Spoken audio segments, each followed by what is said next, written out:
শুভ সকাল। একাদশ শ্রেণীর ব্যবসায় শিক্ষা শাখার ছাত্রদের স্বাগত জানাই আমার অনলাইন সেশনে। আমি আপনাদের সায়ন স্যার, যথারীতি ম্যানেজমেন্ট প্রথম পত্রের একটি নতুন অনলাইন ক্লাস নিয়ে আপনাদের সাথে যুক্ত হলাম। ইতিমধ্যে আমরা গত ক্লাসে কিন্তু আমাদের অধ্যায় 9 অর্থাৎ অধ্যায় 10 আমাদের ব্যবসায় উদ্যোগ এই অধ্যায়টি আলোচনা শুরু করেছি এবং গত ক্লাসে আমরা উদ্যোগ কি, উদ্যোগের বৈশিষ্ট্য এবং ব্যবসায় উদ্যোগ এগুলো নিয়ে আমরা কিন্তু আলোচনা করেছিলাম। তো আজকে মূলত আমরা আলোচনা করব একজন উদ্যোক্তা হওয়ার কি কি গুণাগুণ থাকা প্রয়োজন, এবং এটা আমাদের খুবই ইম্পর্টেন্ট। আমরা গত ক্লাসেও বলেছি আমি যে আমাদের টার্গেট সবারই থাকতে হবে যে আমরা বিজনেস ফিল্ডে পড়ি, আমরা নিজেরাই কিছু একটা করব, আমরাই লোককে কাজ দিব। তো আমাদের কি কি গুণাগুণ গ্রো করতে হবে সেটা, এবং আত্মবিশ্লেষণের মাধ্যমে আমরা কিভাবে উদ্যোক্তাদের এই গুণাগুণগুলো শনাক্ত করা যায় এবং ব্যবসায় উদ্যোগ গড়ে ওঠার কিছু অনুকূল পরিবেশ নিয়ে আমরা আজকে লেকচারটি আলোচনা করব। মূলত এই তিনটা টপিকই আজকে আমি কভার করব। তো প্রথমত আমরা এখানে বেশ কিছু উদ্যোক্তার ছবি দেখতে পাচ্ছি। তো তারা মূলত আমরা সবাই চিনি তাদের বাই ফেস। তো ইনি আমাদের এফবিসিসিআই এর এক সময় খুব বড় মহিলা উদ্যোক্তা বাংলাদেশে। দেন হেনরি ফোর্ড, যেটা ফোর্ড মোটরস, আমরা সবাই নাম শুনছি ফোর্ড গাড়ি।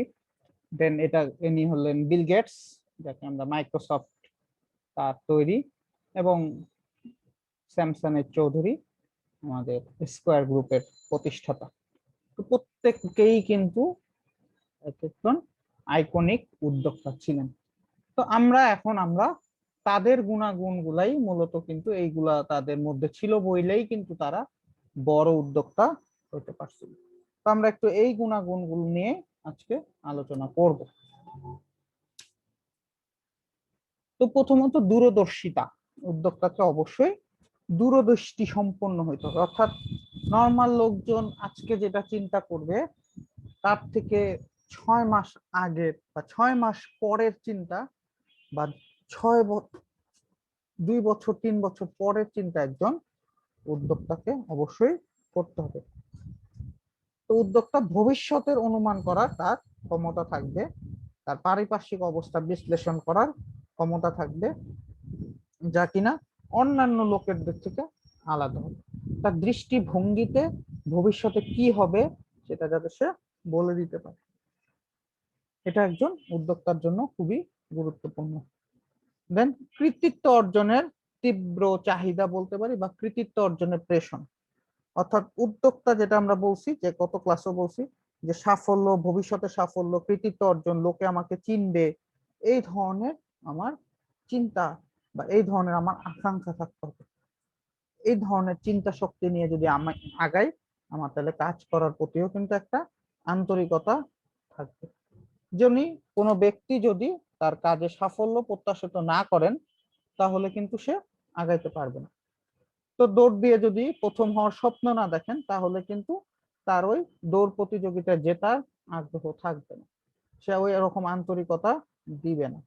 তো আমাদের যারাই উদ্যোক্তা হব তাদেরকে সেই লক্ষ্যে পৌঁছানোর জন্য তীব্র ক্ষুধা থাকতে হবে।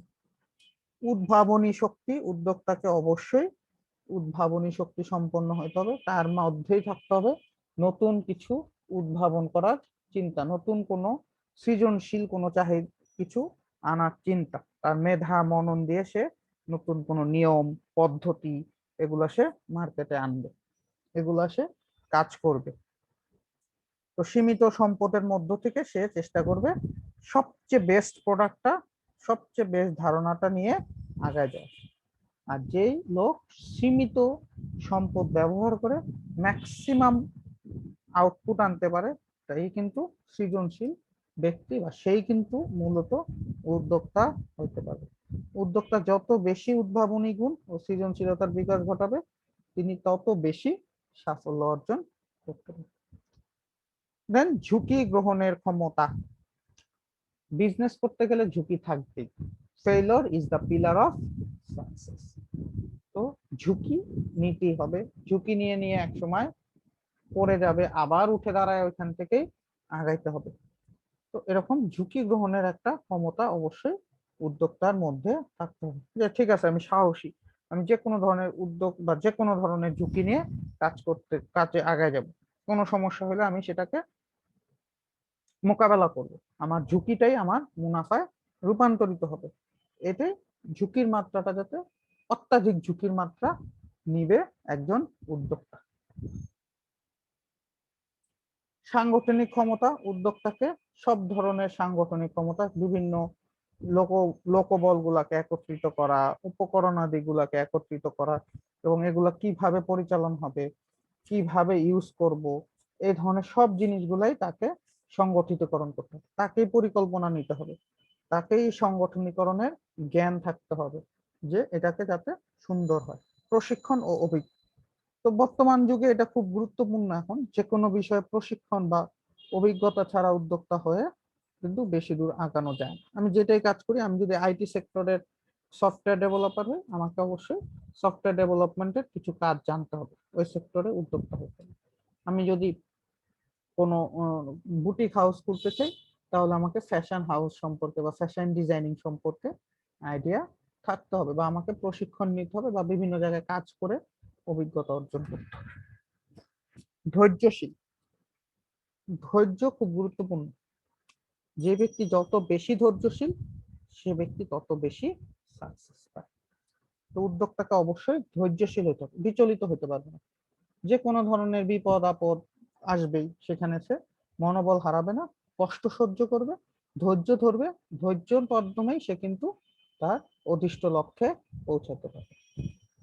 আসবে, নতুন একটা প্রোডাক্ট আনবে, হয়তো বা ভেঙে কাজ হবে না, তো তখন তাকে মনোবল চাঙ্গা রাখতে হবে, ধৈর্য ঠিক রাখা, কষ্টটাকে সহনশীল করে তাকে আবার কাজটা করে যেতে হবে। ঠিক আছে, অধ্যবসায়, ধৈর্য যত বেশি থাকবে সে কিন্তু বারবার ট্রাই করতে পারবে। সেখানে আমরা কিন্তু ওই যে রবার্ট ব্রুসের ওই গল্পটা বলতে পারি, ওই যে মাকড়সাটার যেমন ধৈর্য শক্তির কিন্তু একটা পরীক্ষা হয়েছিল, অধ্যবসায় বারবার সে যে ট্রাই করছে ওঠার মাকড়সা, সেটা কিন্তু একটা ধৈর্যেরও পরীক্ষা। শারীরিক ও মানসিক শক্তি, তো মানসিক মনোবল অবশ্যই চাঙ্গা থাকতে হবে, শারীরিক ভাবেও সে পরিশ্রমী হইতে হবে, যাতে সে অল্প পরিশ্রম করে যাতে ক্লান্ত হয়ে যায় এই ধরনের শারীরিক গঠনে হবে না, তাকে দৌড়ঝাঁপ করতে হবে নিয়মিত তার কাজের জন্য। তো এই ধরনের কাজগুলো তাকে জানা থাকতে হবে। গতিশীল নেতৃত্ব, নেতৃত্ব গতিশীল হইতে হবে, মানে থমকে দাঁড়ানোর মতন নেতৃত্ব দিলে হবে না। আধুনিকতার সাথে ছোঁয়া রাখা, আধুনিকতার সাথে তাল রেখে, আধুনিক বাজার সম্পর্কে আইডিয়া নিয়ে তাকে গতিশীল নেতৃত্ব দিতে হবে। এমন না যে একটা ডিসিশন নিতে হবে সে 2 দিন 3 দিন 5 দিন পর, যখন আসবে যেটা তখন সেটা ডিসিশন নেওয়ার ক্ষমতা একজন উদ্যোক্তা থাকতে হবে। চারিত্রিক দৃঢ়তা ও আত্মবিশ্বাস, যেটা মূলত আমাদের ওই ঝুঁকি গ্রহণের ক্ষমতার মধ্যে পড়ে যায়। তো চারিত্রিক ভাবে তাকে অবশ্যই সৎ হইতে হবে, তারপর সমাজের প্রতি কিছু দায়িত্ব পালনের ব্যাপারে তাকে সচেতন হইতে হবে, তার আত্মবিশ্বাস থাকতে হবে যে আমি পারবই, আমি পারবই, আমি আটকায় যাব, আমি আবার দাঁড়াবো, আমি এভাবে করে সে তার কাজও হাসিল করবে। তো মূলত এইগুলা গুণাগুণ একজন উদ্যোক্তা দরকার, এবং যার মধ্যে এই গুণাগুণগুলো বেশিরভাগ থাকবে এবং খুব বেশি পার্সেন্টেজ মাত্রায় থাকবে, সেই কিন্তু এনাদের মতন সফল উদ্যোক্তা হতে পারবে। তো আমাদেরও চেষ্টা করতে হবে এগুলো আমাদের প্রতিদিনের চর্চায় আস্তে আস্তে নিয়ে আসতে, যদি আমরা কেউ ফিউচারে বিজনেসম্যান, বিজনেস ওনার, শুধু বিজনেসম্যান বিজনেস ওনার না, প্রতিষ্ঠিত, সামাজিকভাবে স্বীকৃতিপ্রাপ্ত এবং রিনাউন্ড বিজনেস ওনার হতে চাই, তাহলে আমাদের এই জিনিসগুলা খুব বেশি মাত্রায় জানা থাকতেই হবে। দেন ব্যবসায় উদ্যোগ গড়ে ওঠার পিছনে কিছু অনুকূল পরিবেশ আছে, তো আমরা সেই অনুকূল পরিবেশগুলো নিয়ে যদি একটু কথা বলি, তো প্রথমত লাগবে হচ্ছে আমাদের আর্থসামাজিক স্থিতিশীলতা। তো অর্থনৈতিক দিক থেকে একটা দেশ যদি স্থিতিশীল থাকে, তবে কিন্তু সেই দেশের উদ্যোগ কিন্তু দ্রুত আগায় যেতে পারে। তো আর্থসামাজিক স্থিতিশীলতা, অর্থনীতি, সামাজিক রাজনীতি যদি স্থিতিশীল হয়, অস্থির হয়, তাহলে কি হবে? ব্যবসা গ্রো হবে না। এই যে হরতাল, মারামারি এগুলা যদি লেগেই থাকে, তাহলে কিন্তু ব্যবসা উদ্যোগটা থমকে যাবে, নতুন উদ্যোগ গ্রো করতে পারবে না। তো পরিকল্পিত মাত্রায় ব্যবসায়ীকে ঝুঁকি নিতে হবে, যাতে সে আগায় যেতে পারে এবং আর্থসামাজিকতার সামাজিক ব্যাপারটাও যাতে স্থিতিশীল একটা পর্যায়ে থাকে। দেন উন্নত অবকাঠামো, অবশ্যই ব্যবসা পরিচালনার জন্য কিছু এক্সটার্নাল ফ্যাক্টরস লাগে, যেমন গ্যাস, বিদ্যুৎ, পানি, যোগাযোগ ব্যবস্থা। এই ব্যাপারগুলো যদি আমাদের অনুকূলে থাকে, তাহলে কিন্তু ব্যবসা শুরু করা দ্রুত সম্ভব এবং আগানো সম্ভব, যেটা আমরা আমাদের ব্যবসায় পরিবেশ চ্যাপ্টারও আলোচনা করছি। যখন কোনো ব্যবসা উদ্যোগ ব্যবসা স্থাপন করে, তাকে ব্যবসা বিদ্যমান প্রসার ঘটানোর জন্য মনস্থির করে, তখন তিনি সেই অবকাঠামোগত সুযোগ সুবিধা, রাস্তাঘাট, এই বিষয়গুলো কিন্তু বিচার বিশ্লেষণ করে সিদ্ধান্ত নেন। সরকারি পৃষ্ঠপোষকতা, অনেক ক্ষেত্রে সরকারি পৃষ্ঠপোষকতা খুব গুরুত্বপূর্ণ, যেমন গভর্নমেন্ট এখন আইসিটি সেক্টরে ব্যাপক পরিমাণে ভর্তুকি দিতেছে, দেন কৃষি সেক্টরে দিতেছে। তো এই সব সেক্টরে যদি কারো বিজনেস বা করার ইচ্ছা থাকে, তারা করতে পারবে। যেসব সেক্টর সম্ভাবনাময়, সেসব সেক্টরে গভর্নমেন্টের কর্মকূপ আছে, স্বল্প সুদে বা বিনা সুদে অনেক সময় তারা ঋণ দেয়, আমলাতান্ত্রিক জটিলতা নাই, লাল ফিতে দূরত্ব মুক্ত। তো সেই সব জায়গাগুলো কিন্তু আমাদের বিজনেস করার জন্য উপযুক্ত পরিবেশ হবে। দেন অনুকূল আইন শৃঙ্খলা পরিস্থিতি। তো আইন শৃঙ্খলা পরিস্থিতি যদি আমার অনুকূলে থাকে, তাহলে ব্যবসা স্থাপন করাও সহজ এবং সেটা পরিচালনা করাও সহজ। অন্যদিকে যদি অস্থির আইন শৃঙ্খলা হয়, আমার চাঁদাবাজি থাকে, পুলিশ এসে আমার কাছে যদি ঘুষ চায়, টাকা চায়, হুমকি দেয়, ধামকি দেয়, তাহলে কিন্তু আমি ব্যবসা করতে পারবো না। হরতাল, অবরোধ ইত্যাদি যদি লাইগা থাকে, আমি যদি আইনের শাসন না পাই, সেগুলা কিন্তু আমার ব্যবসা উদ্যোগকে পিছাই দিবে। পর্যাপ্ত পুঁজির প্রাপ্যতা। তো একটি ব্যবসাকে সফলভাবে চালানোর জন্য মূলধন বা পুঁজি লাগবেই। তো পুঁজির পরিমাণ আমাদের একটা ভালো স্তরে হইতে হবে, স্বল্প পরিমাণের পুঁজি স্বল্পতা যাতে দেখা না দেয়। তো পুঁজির যদি প্রাপ্যটা সহজ হয়, তাহলে আমাদের জন্য কিন্তু ব্যবসা করাটা সহজ হবে। তো দেশের ব্যাংকিং ব্যবস্থা যত উন্নত হবে, নতুন নতুন উদ্যোক্তাও গড়ে উঠবে এবং সহজ শর্তে তারা যদি লোন পায়, তাহলে কিন্তু আমরা নতুন নতুন উদ্যোক্তা দেখতে পাবো। প্রশিক্ষণের সুযোগ। তো উদ্যোক্তা তৈরির জন্য কিন্তু প্রশিক্ষণ গুরুত্বপূর্ণ, জ্ঞান গুরুত্বপূর্ণ, দক্ষতা গুরুত্বপূর্ণ। তো তাদের শুধু জ্ঞান থাকলে হবে না, সেটাকে কিভাবে কাজে লাগাইতে হবে, কিভাবে সংগঠিতকরণ করতে হবে লোকজন, কিভাবে ভালোভাবে ফাইন্যান্সিং করতে হবে, এই বিষয়ে কিন্তু যোগ্যতা দরকার, বৃদ্ধি করতে হবে।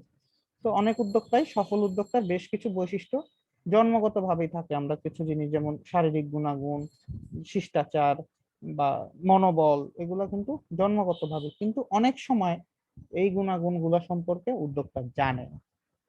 তো এই গুণাগুণ গুলাকে এক্সপ্লোর করা বা এটাকে ওই যে গাছের পানি দেওয়ার মতো, তো এখানে প্রশিক্ষণ দেওয়া মানে পানি দেওয়া, পানি দিলে ওই গাছ থেকে ফুল বেরোবে আস্তে আস্তে। তো ওইটাই, ওই যে ওটা উদ্যোক্তার মনের ভিতর থেকে প্রশিক্ষণ, তার অভিজ্ঞতায় তার মনের ওই ফুলটাকে ফুটাবে যে আমি এটা করতে চাই।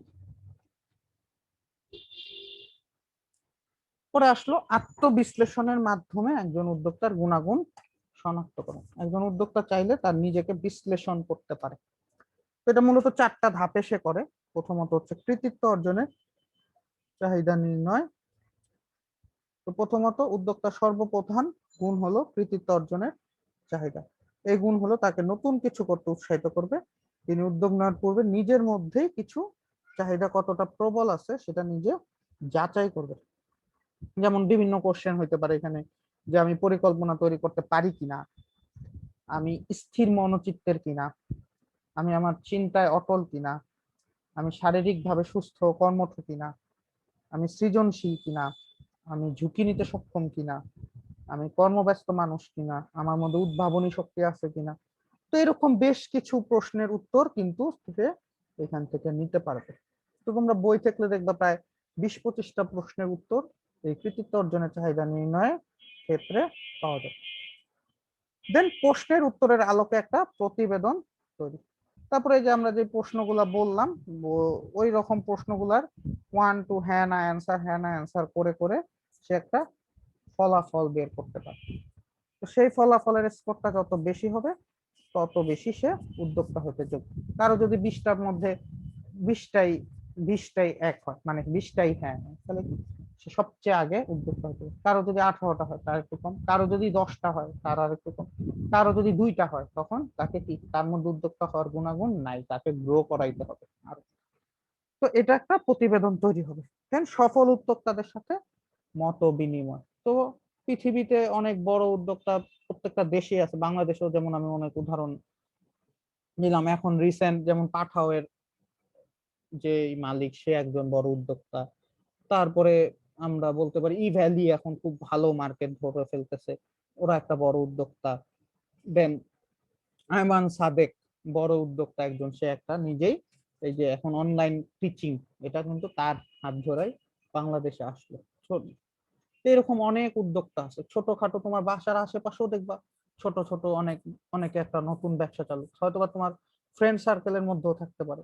তো তাদের সাথে মত বিনিময় করা যায়, বা যে একটু দাঁড়ায় গেছে 5 বছর 7 বছর ব্যবসা করে দাঁড়ায় গেছে, সেই রকম উদ্যোক্তাদের সাথে বসে একটা মত বিনিময় আলোচনা করা, যে আমার ব্যাপারে কিছু আমি ধারণা পাইছি, এখন আমি ওই অভিজ্ঞ লোকের সাথে গিয়ে একটা পাশাপাশি বসে কথা বলবো, যে আমার প্রাপ্ত ধারণাগুলোর সাথে একজন উদ্যোক্তার তুলনা করা, যে আমি তো এইগুলা পাচ্ছি, আপনার তো এই ছিল, আমি তুলনা করতে পারতেছি। তো তার মধ্যে কি কি গুণাগুণ আছে, কি কি আমার সাথে মিলা যায়, কি কি মিলতেছে না, সেগুলো আমরা কিন্তু ওই ডিসকাশন থেকে বের করে আনতে পারি। তো আমার নিজের দুর্বলতা গুলাও এখান থেকে আমি শিখে দূর করতে পারবো, এবং আমি দুর্বলতা দূরীকরণের মাধ্যমে কি হবে, আমার সময় ব্যয় দুইটাই আমি নির্ণয় করে তাকে আগাইতে হবে।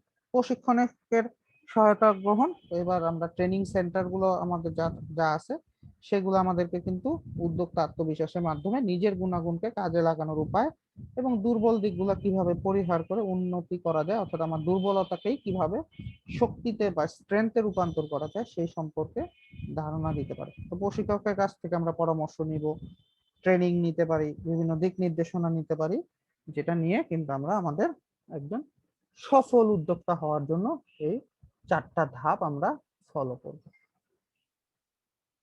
4টা ধাপের শুরুতেই যদি আমরা ওই যে স্কোরে যদি আগায় যাই, মানে নাম্বার 2, তাহলে কিন্তু আমার এই 3 আর 4 স্টেপটা করা যাবে। বাট নাম্বার 2 তে যদি আমি 15 বা 14, মানে 60% প্লাস স্কোর করতে না পারি, মানে হ্যাঁ না হয়, তাহলে কিন্তু আমি উদ্যোক্তা এখনো সফল না আমি, মানে আমাকে আরো কিছু ট্রেন আপ হয়ে হয়ে হয়ে হয়ে তারপর আমার এগুলা আরো করতে, তখন আমি আসলে উদ্যোক্তা হওয়ার যোগ্য হই নাই, যে আমি হইতে চাই, বাট আমি যখন 17-18 পাবো তখন আমি উদ্যোক্তা হওয়ার যোগ্য।